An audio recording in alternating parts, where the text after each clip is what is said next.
Godzilla x Kong the new empire movie का एक trailer 3 भी लॉन्च हो गया है, जो पता नहीं कैसे, क्योंकि लेजेंडरी वाले अपनी मार्केटिंग बहुत अजीब तरीके से कर रहे हैं। मतलब 2 ट्रेलर्स के बाद कभी भी तीसरा ट्रेलर आना ही नहीं चाहिए था, और इन्होंने ऐसे ही 20-25 मिनट की मूवी तो ऐसे ही इन लोगों ने दिखा डाली हमें। चलिए उस ट्रेलर 3 को भी आप लोगों के संग डिस्कस करा जाए। अगर आप मॉन्स्टर वर्स के फ़ैन हो और आप भी मेरे चैनल पर नए आए हो तो आप मेरे चैनल को सब्सक्राइब और बगल में बेल आइकन दबा दो, ताकि आपको मॉन्स्टर वर्स से जुड़े नए अपडेट्स सबसे पहले मिलते रहे। बिना किसी देरी के ट्रेलर 3 को डिस्कस करना शुरू करते हैं। ट्रेलर की शुरुआत गॉडजिला 2014 मूवी के संग होती है, जहाँ हम कुछ लोगों को प्लेन से कूदते हुए देखते हैं। फिर हमें कॉन्ग स्कल आइलैंड का सीन दिखाया जाता है, जहाँ सबसे पहली बार कॉन्ग को देखा था। फिर हमें गॉडजिला वर्सेस कॉन्ग के सीन दिखाए जाते हैं, जहाँ फाइटर जेट्स गॉडजिला पर हमला कर रहे होते हैं। उसके बाद Godzilla king of the monsters के प्रेस पर बताया जाता है कि आज से 10 साल पहले मॉन्स्टर वर्स की शुरुआत हुई थी, और इन सब सीन्स को तो ऐसे दिखाया जा रहा होता है जैसे Godzilla x Kong Monsterverse की आखिरी मूवी है। फिर मेन ट्रेलर में इजिप्ट को दिखाया जाता है, जहां हम देखते हैं कि ज़मीन के अंदर में से कोई चीज़ बाहर आ रही होती है। और फिर हमें एंटार्क्टिका का सीन दिखाया जाता है, जहाँ गॉडजिला बर्फ़ से बाहर निकल रहा होता है, और यहाँ पर सीमू ने गॉडजिला को नहीं जमाया, बल्कि गॉडजिला खुद एंटार्क्टिका में हाइबरनेशन कर रहा था अपनी एनर्जी को रिकवर करने के लिए।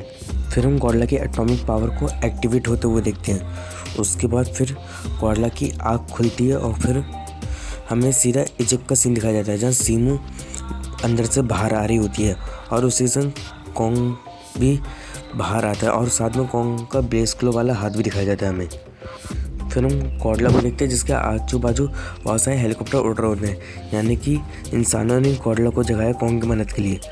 पर गॉडजिला यहाँ रोल करते हैं, और इस सीन को देखकर ये लगता है कि गॉडजिला काफ़ी लंबे टाइम से हाइबरनेशन कर रहा था एंटार्क्टिका में, इसलिए वो अंगड़ाई ले रहा है अब। फिर हम कॉन्ग को देखते हैं, जिसके ऊपर कोई बड़ी सी मशीन की परछाई आती है। फिर हम गॉडजिला को देखते हैं भागते हुए, और ये वाली जगह जहाँ तक है इजिप्ट की है, क्योंकि यहाँ बहुत छोटी छोटी बिल्डिंगें हैं। फिर हम गॉडजिला को देखते हैं, जो सीमू से फाइट कर रहा था ब्राज़ील में, और यहाँ पर सीमू की शक्ल को बिल्कुल अच्छे से दिखाया गया है। और फिर गॉडजिला की पूछ के कारण बिल्डिंगें डिस्ट्रॉय होना शुरू हो जाती हैं।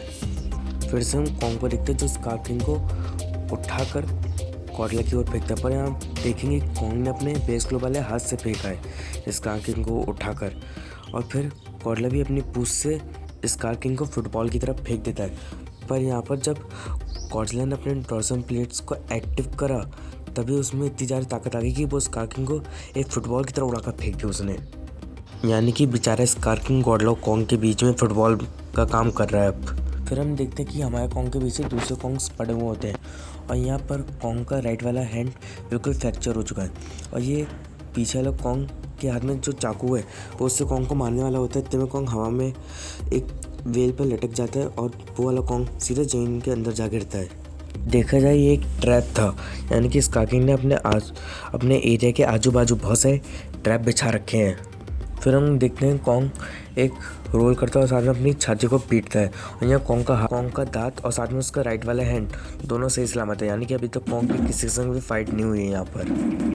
फिर डॉक्टर एंड्रूज कहते हैं कि ये सब कुछ ऐसा है जिसका हमने अभी तक बिल्कुल भी सामना नहीं करा है। जरूर से डॉक्टर एंड्रूज यहाँ स्कार किंग और सीमू के लिए कह रही, क्योंकि गॉडजिला और कॉन्ग ने मिल के मेगा गॉडजिला का सामना करा है, पर अब गॉडजिला और कॉन्ग के सामने उनके जैसे दिखने वाले 2 विलन्स आके खड़े हुए हैं, और अब गॉडजिला और कॉन्ग को मिल के इन दोनों विलन्स का सामना करना होगा।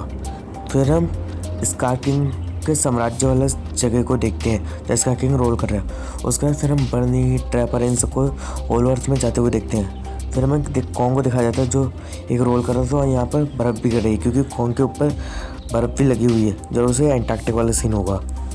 फिर हम गॉडजिला को देखते हैं, जो कुछ फाइटर जेट्स से लड़ाई कर रहा होता है। और फिर हम आइलीन और बर्नी को देखते हैं, जो काफ़ी ज़्यादा मुस्कुरा रहे होते हैं। बर्नी पर यहाँ पर 100 के पर आइलीन मुस्कुरा रही है, यानी कि यहाँ पर इन्हें मॉन्थर मिल गई होगी ज़रूर से। फिर हमें स्कार किंग को दिखाया जाता है, पर कई लोगों को कन्फ्यूजन थी कि स्कार किंग सीमू को आखिर कंट्रोल कैसे कर रहा है। तो स्कार किंग के जो रिप्लेस में एक क्रिस्टल लगा है, उसी के ज़रिए स्कार किंग सीमू को कंट्रोल कर पा रहा है, और यहाँ स्कार किंग सीमू को ऑर्डर भी देता है गॉडजिला पर हमला करने का। फिर हमें सीमू को कॉन्ग की एक्स पर हमला करते हुए दिखाया जाता है, और फिर कॉन्ग को दिखाया जाता है जो गॉडजिला के ऊपर राइड कर रहा है।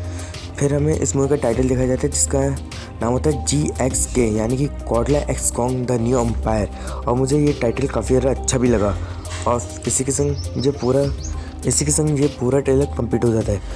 आज के लिए तो इतना ही। अगर आप मोस्ट ऑफ अस के फैन हो तो आप मेरे चैनल को सब्सक्राइब, बगल में बेल आइकन और साथ में वीडियो को लाइक कर दो, ताकि आपको मोस्ट ऑफ अस से जुड़े नई वीडियो सबसे पहले मिलते रहे। आज के लिए इतना ही। मैं मिलता हूँ आपसे अगली वीडियो में, तब तक के लिए bye bye. Thank you for watching.